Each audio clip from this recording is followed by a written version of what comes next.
من الشيطان الرجيم بسم الله الرحمن الرحيم واعتصموا بحبل الله جميعا ولا تفرقوا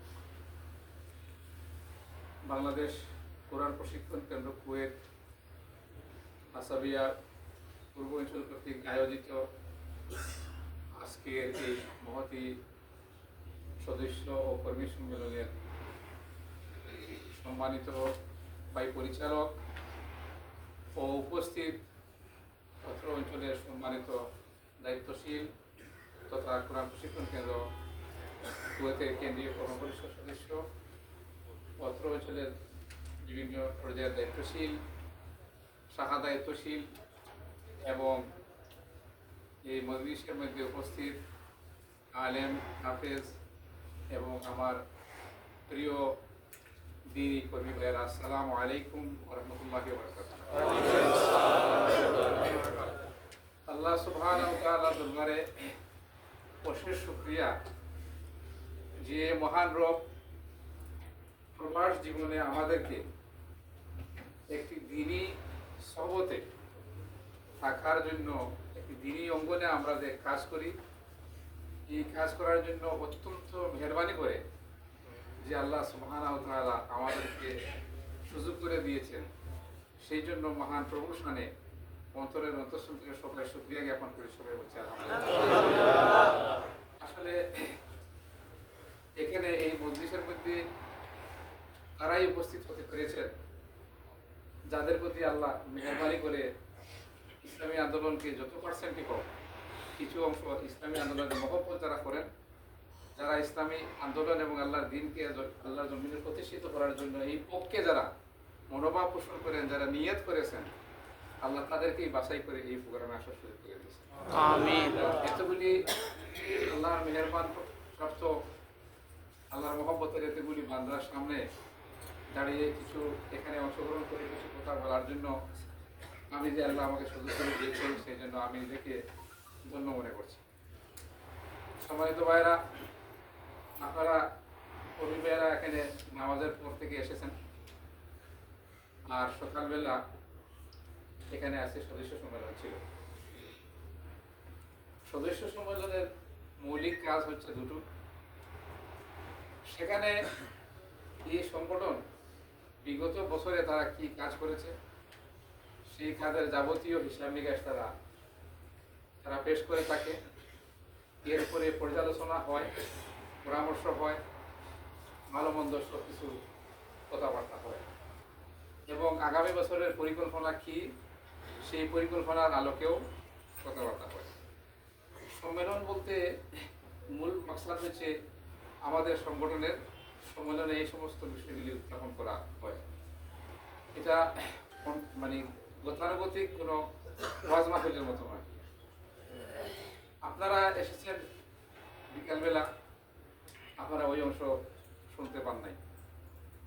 তো সবচেয়ে বিশেষ বৈশিষ্ট্য যে বাংলাদেশের এই ইসলামী সংগঠনের আলাদা বৈশিষ্ট্যটা হচ্ছে এই যে যাবতীয় কাজকর্মের জবাব দিয়ে আছে। কোনো একজন ব্যক্তির উপরে নির্ভরশীল নয় যে তিনি যা মন চায় তাই করবেন, আর এটার জন্য কোনো কাজের কিংবা অর্থনৈতিক কোনো বিষয় আসলে কোনো জবাবদিহিতা থাকবে না, এই সিস্টেমটা নাই। যদি এই সিস্টেম না থাকতো তাহলে এই সংগঠনের যে বয়স, এই বয়স পর্যন্ত সংগঠন এই নামে এইভাবে টিকে থাকতে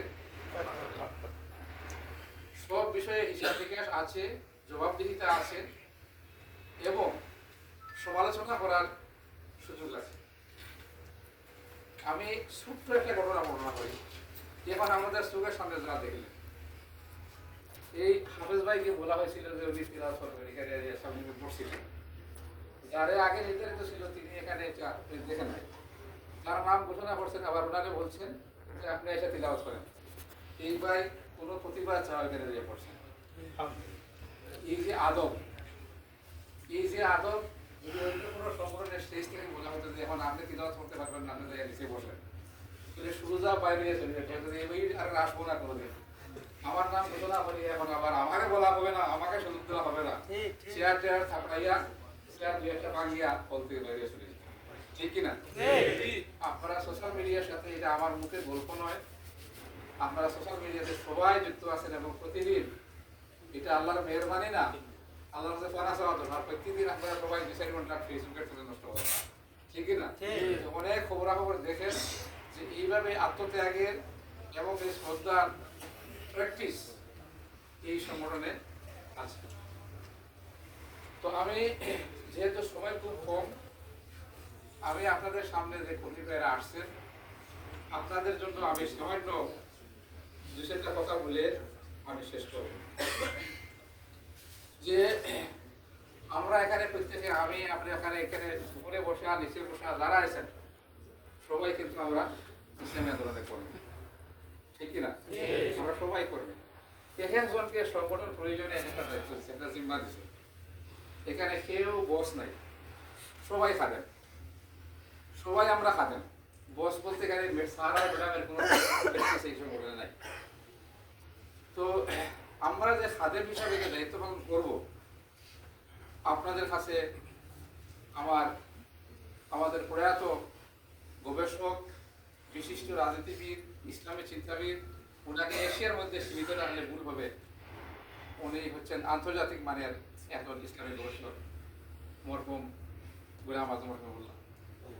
ওনার গবেষণা থেকে ইসলামী আন্দোলনের কর্মীদের প্রাথমিক পুঁজি কি হওয়া দরকার, এটার উপরে ওনার লেখা বইয়ের মধ্যে উনি আপনার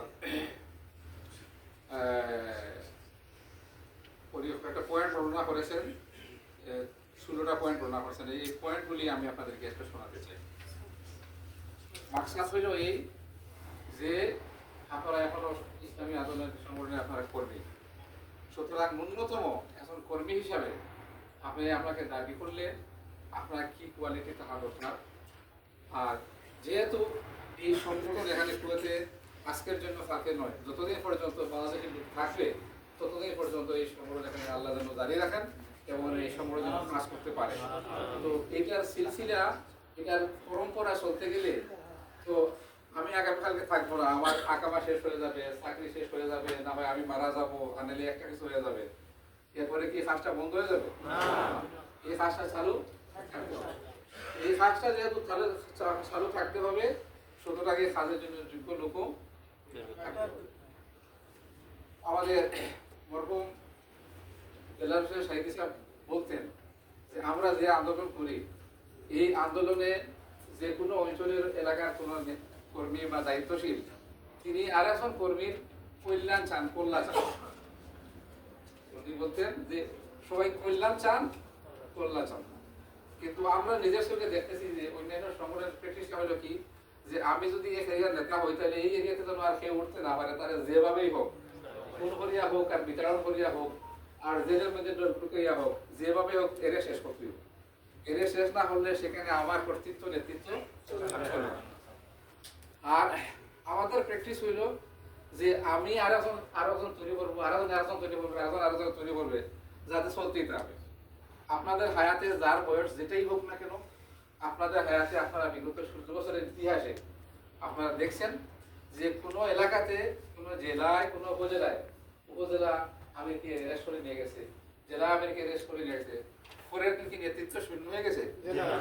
আরেকজন জেলা আমির, আরেকজন উপজেলা আমির, তারা নিয়ে গেছে আরেকজন উপজেলা আমির, তারা নিয়ে গেছে আরেকজন উপজেলা আমির, এইভাবে দেশের শাসন নিলেও শেষ হবে না। তো এটা হচ্ছে আমাদের প্র্যাকটিস যে আপনারা এই মজলিসে যারা উপস্থিত আছেন আপনারা সবাই যোগ্যতা অর্জন করবেন, যাতে আমরা আমাদের এই দাওয়াতি কাজের সিলসিলা যেন আমরা জারি রাখতে পারি। এই জন্য সর্বপ্রথম আপনাদের যে এই 14টা পয়েন্টের মধ্যে সর্বপ্রথম ব্যক্তিগত 60টা গুণ আপনাদের মধ্যে থাকতে হবে। প্রথম গুণটা হচ্ছে দিনের আইন। আমি প্রায় সময় একটা উদাহরণ দিই যে আপনারা এখানে অনেকেই সরকারি অফিসে চাকরি করেন, তো সবাই মানে মন্দুব আর মুরাসেলের পার্থক্যটা বুঝেন, ঠিক না? তো আমরা কিন্তু মন্দুব, আমরা কিন্তু মুরাসেল না, আমরা সবাই বললাম যে আল্লাহর দিনের এই কাজের মন্দুব, আমরা মুরাসেল না। তো সুতরাং মন্দুবের কাজ করতে হলে কি মানে অভিজ্ঞতা লাগে কিনা? অভিজ্ঞতা লাগে। এই হাফিজ সাহেব মানে মাসের পর মাস মসজিদে বসে কোরআন শিখাইতেন। তো এই কোরআন শিখানোর মাধ্যমে না হয় আরো লোকে শিখছে, আলিম বা তাসা শিখানোর মাধ্যমেই তো শিখছে। কিন্তু যদি আপনি খাবারের শুধু একটা হাদিয়া দেন কোরআন শরীফ এক কপি, এই হাদিয়া দেওয়া আর বসে বসে আলিম বা তাসা শিখানো দুটা জিনিস কি সমান? না, দুটা জিনিস সমান। সুতরাং আপনাকে যদি আপনার নিজের মধ্যে দ্বীনি ইলম না থাকে, তাহলে আপনি আরেকজনকে কি ইলম দেবেন এবং ইলমের জন্য কি দাওয়াত দিবেন, ঠিক কি না? এই জন্য আপনাকে পয়লা দ্বীনি ইলম অর্জন করতে হবে। দ্বিতীয় জিনিসটা হচ্ছে যে ইসলামের ইয়াকিন বা অবিচল বিশ্বাস। আল্লাহ সুবহানাহু ওয়া তাআলা যে সমস্ত জিনিস আমরা ঈমান আনয়ন করার সময় আমরা যে সমস্ত কিছু জান্নাত এবং জাহান্নাম, ফেরেশতা, আসমানি কিতাবের উপরে যে আমরা ঈমান আনছি, আমরা কি ফেরেশতা চোখে দেখি? জি না। আমরা কি জান্নাত জাহান্নাম চোখে দেখছি? না, দেখি না। কিন্তু এই বিষয়গুলি আমাদেরকে ইয়াকিন এবং বিশ্বাস থাকতে হবে। 3 নম্বর যে পয়েন্টটা হচ্ছে আমল বা চরিত্র।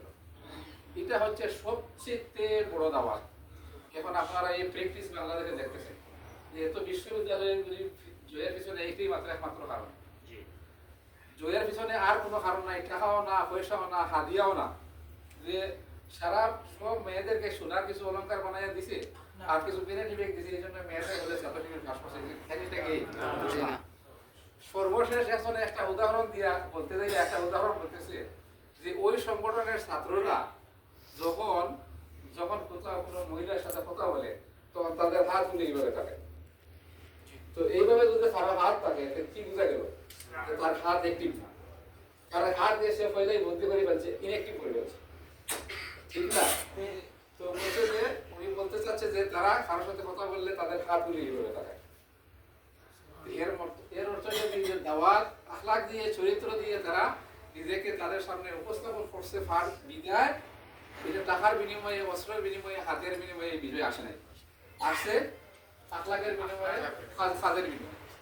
তো এই 3 নম্বর এই যে গুণটা আপনাদের মধ্যে আমল এবং আখলাক যদি আপনার রুমমেট, আপনার কোম্পানির মানুষ, আপনার বস, আপনার কর্মচারী, যদি আপনার ভাই, আপনার বাড়ির লোকজন যদি আপনার মধ্যে ইসলামী আন্দোলনের লোকের একটু আলাদা বৈশিষ্ট্য না দেখে, তো সে কি দিয়ে আপনাকে অ্যাকসেপ্ট করবে? আপনাকে মানবে কি কারণে? মহব্বত হবে কি কারণে? কি জন্য? আপনার চেহারাতে না, আপনাকে যে আরো ভালো চেহারা, আমার চিন্তা অনেক ভালো চেহারার বহু লোক দুনিয়াতে আছে, ঠিক কিনা? তো এই জন্য আপনাকে, আমাকে, সবাইকে আখলাক দিয়ে, আমল দিয়ে, আমরা সব পরিবেশে এবং পরিস্থিতিতে আমল আখলাক দিয়ে আমাদেরকে প্রমাণ করতে হবে যে আমরা হচ্ছে ইসলামী আন্দোলনের। চতুর্থ যে পয়েন্টটা, যে আমার উদ্দেশ্যটা হবে আমার দিন, আল্লাহর দিন কায়েম করাটা হচ্ছে আমার উদ্দেশ্য। এমন কইবেন ভাই আমরা আসলাম তো কুয়েতে সবাই আসছি কিন্তু ভিজিটে আসেনি, সবাই এখানে আসছে চাকরি নিয়ে আসছি, এখন চাকরি করবো নাকি দিন করবো, ঠিক না? আপনি যে একাই বললেন যে আমাদের উদ্দেশ্যই দেব দিন। আমার প্রশ্ন হইল যে 24 ঘন্টার মধ্যে চাকরি তো কেউ 18 ঘন্টা করেন না, খুব রেয়ার লোক, বাকি 8 ঘন্টা 10 ঘন্টা এরকমই তো চাকরি করেন। বাকি যে 14 ঘন্টা থাকে এর মধ্যে যদি আপনি 6 ঘন্টাও ঘুমান, আরো তো 8 ঘন্টা থাকে, আরো যদি 3 ঘন্টা ধরে বাজার দিলাম আমার ফাঁক শাক করার জন্য, এরপরে তো আরো 3 ঘন্টা থাকে। ওই 3 ঘন্টা আমি কি কাজে ব্যয় করেন? Facebook, Facebook. তাহলে ওই 3 ঘন্টা যদি আপনি দিনের ইলমের চর্চা করেন এবং দিনের দাওয়াতে কাজ করতে আদায় হবে কিনা? ইনশাআল্লাহ। কোথাও কেউ বলতে তো পারবেন যে আল্লাহ আমি 24 ঘন্টার মধ্যে 3 ঘন্টা দিনই প্র্যাকটিস করছি, 8 ভাগের 1 ভাগ, আরো 15% তোমার দিনের জন্য কাজ। এই কথাটা তো কালকে আমাকে আল্লাহকে বলতে পারবেন, তাই তো মনে থেকে করতে পারবেন যে আমি 12% 15% আমার হায়াত আমি এই কাজে ব্যয় করছি। এই হইল ব্যক্তিগতভাবে এই 4টা কোয়ালিটি। পয়লা কি বলছি যে দিনের এলম অর্জন করা, দ্বিতীয়ত হচ্ছে দিনের ব্যাপারে ইয়াকিন এবং বিশ্বাস, 3 নম্বরে হলে উন্নত আমল, আর 4 নম্বরে হচ্ছে দিনরে জীবনের উদ্দেশ্য হিসাবে গ্রহণ করা। এখন আসি যে সংগঠন হিসাবে আমাদের ক্যারেক্টার থাকতে হবে। সংগঠন হিসাবে আমাদের ক্যারেক্টার থাকতে হবে আরো 4টি। সর্বপ্রথম যেটা হচ্ছে ভ্রাতৃত্ব এবং ভালোবাসা। আমাদের পরস্পরের মধ্যে সম্পর্কটা বাইরের সম্পর্ক, আমাদের পরস্পরের মধ্যে। আপনি আমাকে যদি বিচার করেন আমার মধ্যে 10টা 20টা দোষ খুঁজে পাবেন, কিন্তু সব মানুষ 100 ভাগ খারাপও না আর সব মানুষ 100 ভাগ ভালো। সুতরাং আমি নিজেও 100 ভাগ ভালো না, আমি নিজে 100 ভাগ খারাপও না। তো সুতরাং আমি আরেকজনকে সহনশীল পর্যায়ে নিতে হবে। সহনশীলতার সাথে আরেকজনের ভুল ত্রুটিকে সংশোধন করে আমরা নিজেদের মধ্যে চলবো এমনভাবে যে মানে একটা কিচ্ছা করা জানেন, মানে যে ওই এক মানে ব্যক্তি 3 ব্রাহ্মণকে দাওয়াত দিয়েছিল। তো এক ব্রাহ্মণের মানে দুপুরে খানা দেবে, তো বলছিল যে মানে সে বলছে যে মানে সে স্নান করতে যাবে আর কি। তো সে স্নান করতে যাওয়ার পরে আরেক ব্রাহ্মণকে জিজ্ঞেসে যে কেমন কয় বলি একটা গরু। তো হে আসছে যখন ফিরত, আরেকজন গেছে তখন হেরে জিজ্ঞেস করছে যে তার সম্পর্কে একটা ছাগল। যখন এইরকম বলাবলি করছে তখন তারা কি করছে, বাড়িওয়ালা দুপুরে খাওয়ার জন্য দুইজনকে বসাইয়া খাটল কথা আর গাবে দিছে। এবং 2 ঘন্টা পরে জিজ্ঞেস করে যে এই অবস্থা কেন বললা তুমি? তখন হয় যে আপনারা বললেন যে গরু এই জন্য তার জন্য গাছ আছে, আর আমরা বললেন যে ছাগল এই জন্য তার জন্য খাটল কথা আছে। তো বাড়িওয়ালা তো ভুল করে নাই। তো এই যে আমাদের মধ্যে খাদা চূড়াচড়ি, দেশে মিডিয়াতে দেখা যায় কেউ কারণে খাপের ফতোয়া দিচ্ছে, কেউ কারণে মুনাফিক ফতোয়া দিচ্ছে, ইত্যাদি ইত্যাদি।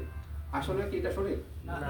জি না, এই জিনিসটা সঠিক না। আমাদের নিজেদের মধ্যে সহনশীল হতে হবে এবং লাগাম থাকতে হবে। আপনার যে একটা শব্দ মুখ থেকে বের হয়ে যাবে, এই শব্দটার হিসাব আপনাকে দিতে হবে। আল্লাহ সুবহানাহু ওয়া তাআলা কি বলছেন?